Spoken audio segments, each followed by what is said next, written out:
E agora nós temos um assunto importante. A cor verde também, em setembro, é usada como conscientização e como alerta.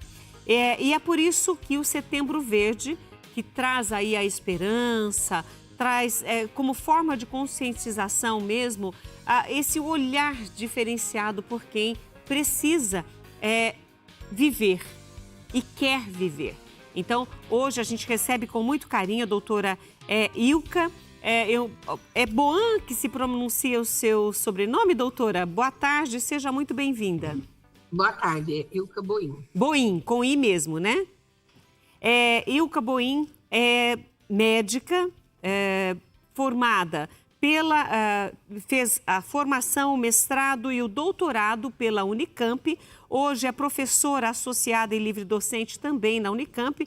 Atualmente professora titular em cirurgia hepática e transplante de fígados do Departamento de Cirurgia da Faculdade de Ciências Médicas da Universidade Estadual de Campinas. Nós a conhecemos como Unicamp. Falou de Unicamp, a gente sabe que o trabalho de pesquisa, de estudos, são trabalhos muito sérios. Tudo que é realizado na Unicamp, a gente entende como sendo algo de referência. Doutora, muito bem-vinda. Boa tarde e obrigada pelo convite. Nós que agradecemos. Você ia falar alguma coisa? Eu cortei você, doutora. Não, tudo bem. Mas para falar assim, hoje é 26 de setembro, amanhã, como você falou, a gente comemora em rede nacional o dia da doação de órgãos, né? Também é dia de São Cosme e São Damião, que é patrono dos transplantados e dos transplantadores. Então, isso é uma data que é bem importante, né? Por isso que ela é comemorada nesse dia, para que a gente possa lembrar que durante um momento de perda, ou durante um momento de boa vontade, você acaba se tornando um doador de órgãos, né? Como você até chamou a atenção, tanto pode ser no sentido de ser intervivos, de onde você doa uma parte de um órgão que é vital para você, então você vai doar só uma parte, como após a morte encefálica numa injúria cerebral grave. Agora, doutora, a doação de órgãos ainda continua um tabu para as pessoas. Muitas pessoas têm muitos medos e hoje eu queria aproveitar primeiro pela sua experiência na área, mas também para conscientizar as pessoas, esclarecer, tirar dúvidas e mostrar que ajudar a salvar vidas é uma missão de todos nós, né? Então, eu quero muito... até a primeira pergunta é sobre a orientação para os doadores, né? Às vezes a pessoa coloca... eu quero ser doador, mas a família não sabe. Tem tantas coisas envolvendo um doador, né? Ele pode tomar a decisão, mas ele tem que compartilhar essa informação? Sim, é muito importante, né? O nosso verbo-chave é converse com a sua família, né? Conscientize a sua família da sua vontade de ser um doador. Né? Isso é bem importante, porque numa hora que para a família é uma hora muito dura, né? É uma hora penalizante para a gente como ser humano perder um ente querido, o que ela vai lembrar é aquilo que você deixou como seu desejo, né? Então, eu desejo ser doador de órgãos, eu me considero um doador de órgãos, eu quero doar meus órgãos quando acontecer alguma coisa comigo que eu não puder mais sustentar a minha própria vida. Então, isso é uma coisa que é muito importante para a família. E durante o processo do estado grave da injúria cerebral, a gente vai conversando com a família já vai recebendo aquela notícia da gravidade, ela vai se lembrando, vai em casa, vai conversar com as outras pessoas e vai lembrar. Isso é uma coisa que é muito falado por elas. Eu me lembro do momento onde fulano, né, me disse que queria ser doador de órgãos. Então, isso torna para a família um ato, se torna nessa hora tão dura, se torna um ato de generosidade, de amorosidade. Quem pode doar órgãos? A princípio, todas as pessoas que são saudáveis, né, podem doar seus órgãos, né? Mas mesmo assim são feitos exames, né? Quando a família consente, a gente começa, tem exames que já são feitos pelo próprio tratamento, a gente já tem uma ideia da possibilidade ou não da doação como médico, como especialista em saúde, né? Ou quando você faz que a família consente, né, já consente na doação, a gente parte, então, para os outros exames que são feitos, né, para ver se vai poder doar o coração, se vai poder doar o pulmão, se vai poder doar o pâncreas, se vai poder doar o intestino, se vai poder doar o fígado, se vai poder doar pele, se pode doar tecidos, né? E sempre lembrando que após todo o processo da doação, o corpo é totalmente recomposto para que a família possa, né, trabalhar suas exéquias com dignidade. Isso é importante, porque as pessoas pensam assim, mas vai tirar tudo, como é que vai fazer? Então, são tabus que nós estamos quebrando hoje, dúvidas que estamos sanando, para que tenhamos aí mais doadores de órgãos. E é fácil. Por exemplo, eu tive o desejo hoje, ouvindo, assistindo o programa Mulher.com, pensei, eu posso ajudar a salvar vidas. Eu quero ser um doador. Quando a pessoa toma essa decisão, ela tem que procurar... no caso, nós aqui temos a Unicamp, mas existe um local, um órgão eletrônico, algo que a pessoa de qualquer lugar do Brasil possa tomar essa decisão sistematicamente? Essa decisão é tomada na hora, né? Você conversando com a sua família vai colocar. Porque pela lei brasileira, a gente só pode aceitar a doação de órgãos pelo consentimento da família. Tá? Se você deseja, mas não deixou isso explícito, né, a família não tem como saber. Hoje, de um ano e meio para cá, a gente tem a plataforma www.aedo.org.br,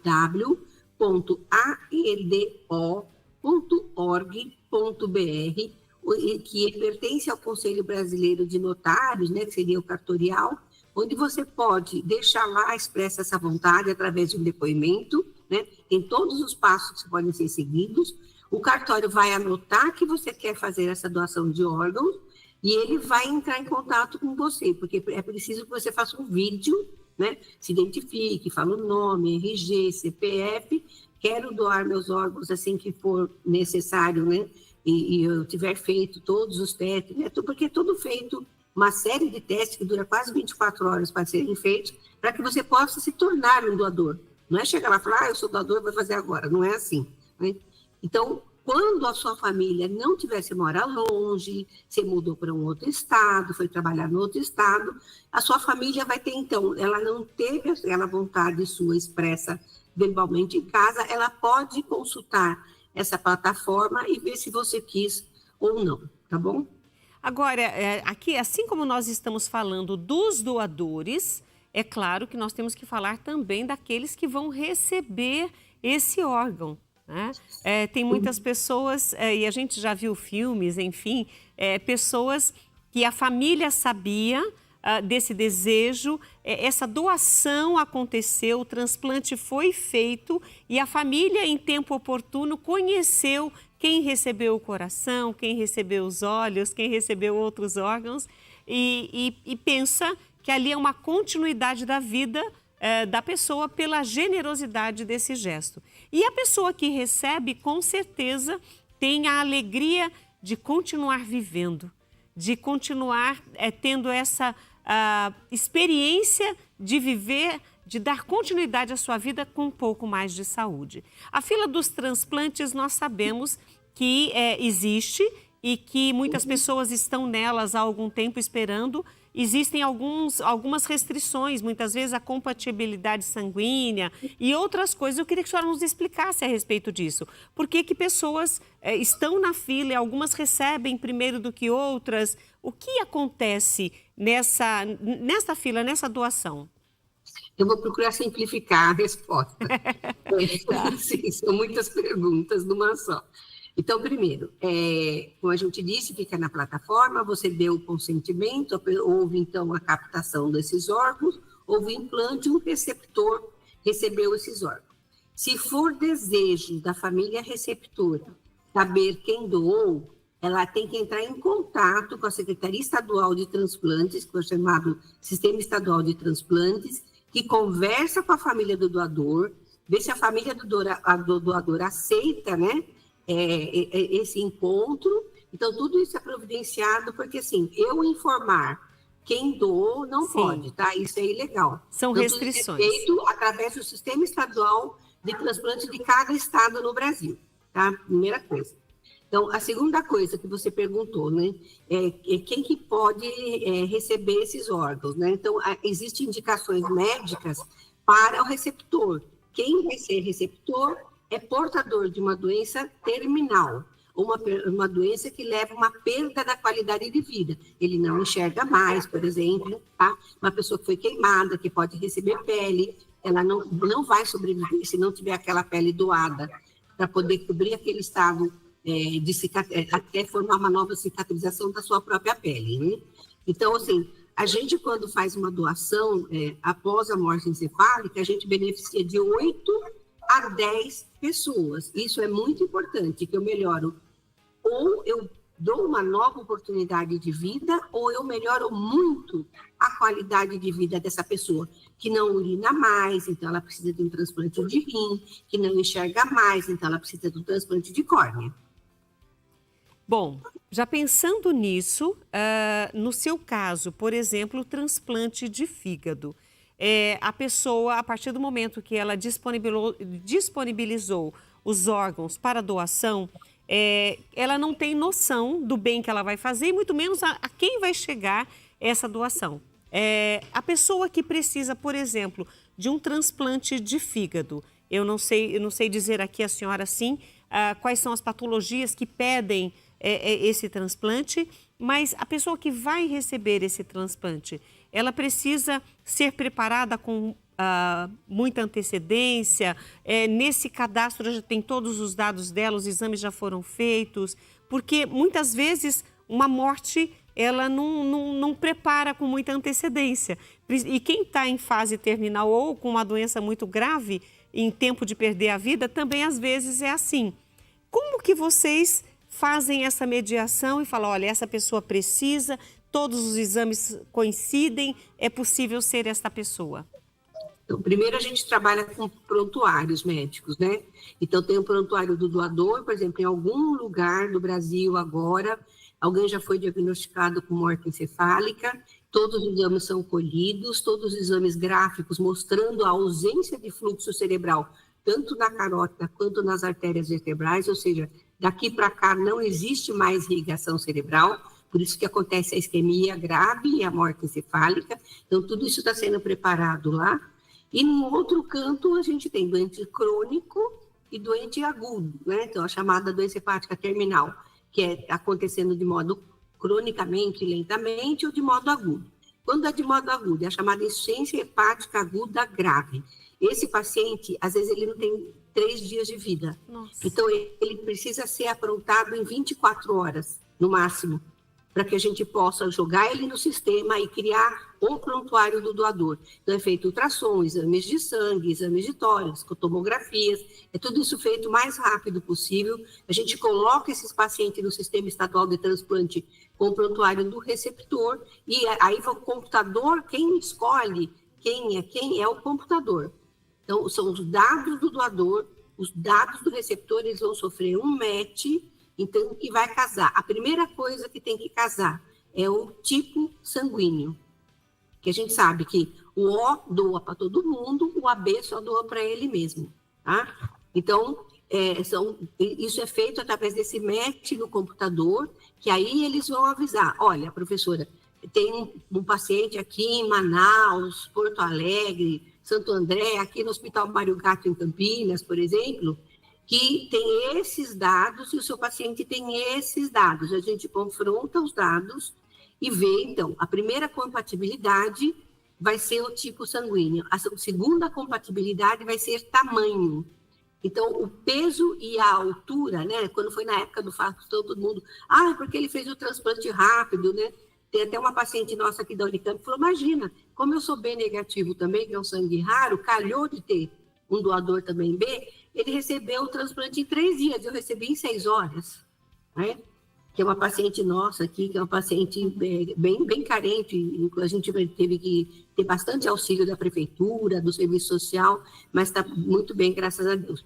Então, é isso que é importante. A segunda parte, então, é a paridade, que a gente chama de peso e de altura. A terceira paridade, então, já passei no floquinho lá do tipo sanguíneo, já passei no bloquinho lá da disparidade de tamanho, e agora eu vou fazer o quê? Eu vou ver a compatibilidade de exames. Então, esses exames aqui, para esse meu paciente não são bons, para este paciente são bons. Aí a terceira alocação que o sistema permite, aí ele fala para a gente, você tem 3 pacientes, 2 pacientes, ou às vezes um paciente só que pode receber aquele órgão, né? Aí eu vou ver, meu paciente está vivo ainda na lista, porque a gente tem 80 mil pacientes em lista hoje no Brasil. Nossa. E a gente sabe que só 40%, 50% deles vão conseguir receber um órgão dentro de um ano. Por isso que a gente está sempre falando, não é só o setembro que é verde, o ano tem que se tornar verde para a doação de órgãos, porque esses pacientes continuam na lista. Somente aqueles pacientes que são chamados priorizados, como é o caso daquela insuficiência hepática aguda, somente eles têm acesso ao topo de lista direto. Todos os outros têm uma ordem chamada ordem de escala de gravidade, né? Que no nosso caso se chama MELD, né?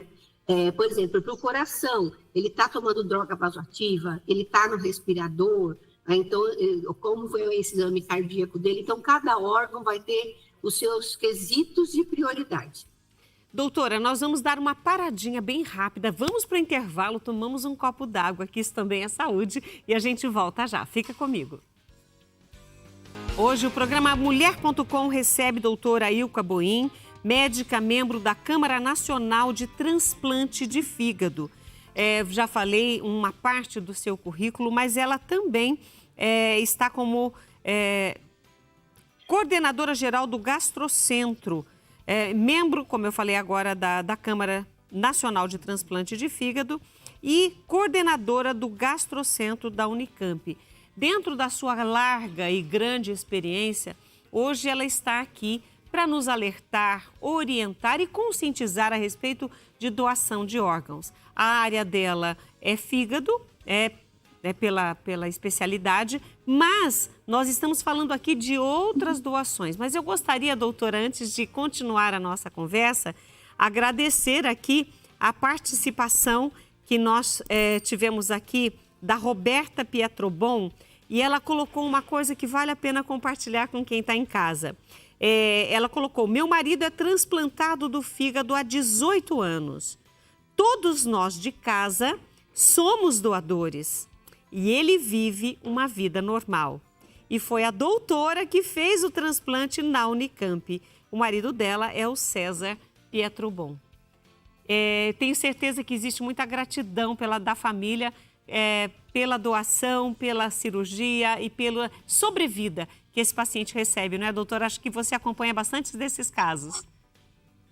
Sim, é muito gratificante, né? Principalmente esses pacientes que têm longa data. Nosso paciente mais antigo está com 32 anos de transplante, né? César faz parte aí eu sempre falo para eles, né?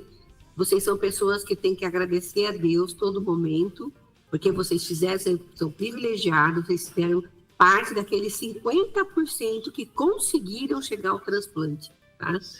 Então, isso é uma coisa bem importante. Sim, eu sempre peço para eles, reze pela família do doador, para que tenha conforto, para que ele esteja em algum lugar bem, né? Isso é bem importante. Então, assim, trazer de volta uma vida e trazer de volta com qualidade de vida, isso é muito gratificante para a gente como profissional de saúde. Eu tenho aqui a participação da Maura, que fez o artesanato. A pergunta dela é, por que não é possível doar medula óssea depois dos 35 anos? Então, Maura, é o seguinte, não é que você não pode doar, você não pode se cadastrar, tá? O cadastro no REDOME, né, que é o registro de medula óssea, ele vai ser feito dos 18 aos 35 anos. Então, a gente sempre fala, se você quer doar sua medula, registre nessa fase de idade, de 18 a 35 anos, porque a medula envelhece também com a gente, tá? E como é muito difícil, por que é importante o registro?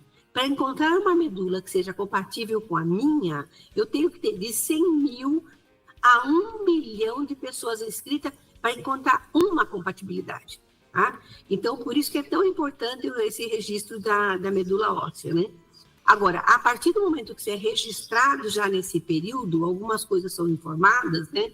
uma parte desse estudo já começa a ser feito, mas a doação pode ser feita até os 60 anos de idade. Depois que o cadastro foi feito até os 35. Isso. Só reforçando para a informação ficar bem reforçada mesmo, completa. Agora, doutora, eu não consegui encontrar aqui agora a pergunta, eu não sei se a pessoa apagou, mas ela tinha uma dúvida. Retirou os órgãos. Como fica esse corpo, né, para ser velado, enfim, para as pessoas da família fazerem a sua despedida final? Por lei, inclusive, isso é em todo mundo todo, tá? A lei brasileira também existe, mas é um consenso mundial.